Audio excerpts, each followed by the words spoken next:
affaire damay gis ni booy bongo maan yi 1 2 3 bu ñuy waxee Ouzin Mbaye rek dafa mel dafa am benn problème tak bu ñuy gis si Ouzin Mbaye lan la ku ci wax ci naan kenn du sama papa non kooku keroog dafa juum Ousmane mais waxula nag man après ci biir live bi nee na waxul ak man mais yow gis naa la ci live bi nga ne mais dama ko nag da nga réew yaayam woo ma ci ma kii ànd ci guddi ki dem kër yaayam du ma wax lu dul dëgg ci kanamu xale bi Ousmane toog na ma man sama papa nga lu ma mun yow la Ousmane 6 ans laa ko yor ci benn néeg 6 ans la nekk sama kër maa ko jàngal bongo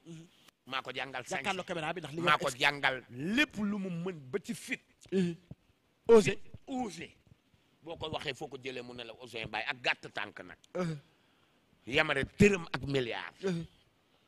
muy sama doom muy sama xarit mais nouvelle génération bi dama ci gis ñoo xamante ñi ngi dund lu ma naqadi ñi ngi dund lu ma metti muy lan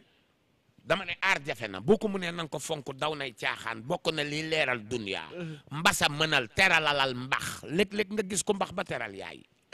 waaye léeg-léeg nga gis ko mbax ba teral baay ma ne mbasa miin na mbax waaye randa mbax mbasa sama papa mbasa la tudd mbasa Samb miin na mbax waaye randa mbax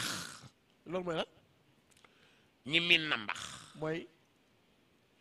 ki xam luy aar du ko caaxaane